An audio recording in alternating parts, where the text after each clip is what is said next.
Мен 2012 жылғы желтоқсан айында жария еткен Қазақстан 2050 стратегиясында 2025 жылдан бастап латын әліпбиіне көшуге кірісуіміз керектігін мәлімдедім. Яғни 2025 жылға қарай іс қағаздарын мерзімді баспасөзді, оқулықтарды бәрінде латын әліпбиімен басып шығара бастауға тиіспіз. Ол кезеңде таяп қалды. Сондықтан біз уақыт тоттырмай бұл жұмысты осы бастан қолға алуымыз керек. Үкімет қазақ тілін латын әліпбиіне көшірудің нақты кестесін жасау керек. Латыншаға көшудің терең логикасы бар. Бұл қазіргі заманғы технологиялық ортаның, коммуникацияның, сондай-ақ 21 ғасырдағы ғылыми және білім беру процесінің ерекшеліктеріне байланысты.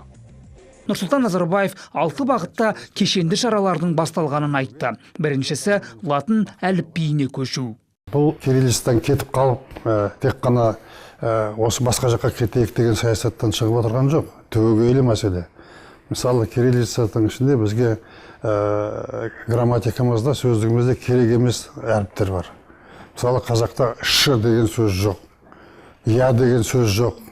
Японияны жапон дейміз біз. Солай ғой? Твердый знак, мягкий знак деген жоқ, ч деген жоқ, ц деген жоқ. Оның барлығы қазір біздің алфавитіміздің ішінде отыр, пайдаланбайды. Пайдаланса, біздің тіліміздің негізгі нұсқасын бұзып жібереді. Бір. Екіншіден, латын әрпіне көшкенде біз орыс тіліне қашып кетейін деген жоқ. Алып қашпа сөзбен осыны кейбіреулер, саясаткерлер айтады. Әсіресе орыс тілінде. Әліпби тек қана қазақтың тіліне байланысты мәселе.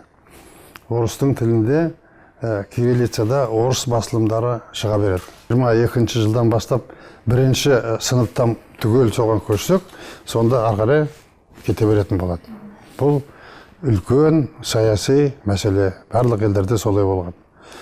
Бұған түсіндіріп, білдіріп, ешкімді біз кемітейін деп, ешкімнен ала қашайық деп жасап отырған емес. Бұл қазақ тілінің мүддесі сақтап қалуымыз үшін жасап отырған үлкен тарихи мәселе. Сондықтан бұны шолып өтетін көзқараспен емес, түбегейлі мағыналы түрде жасауымыз керек. Біз қазақтың тілін латынның тіліне ауыстырмаймыз.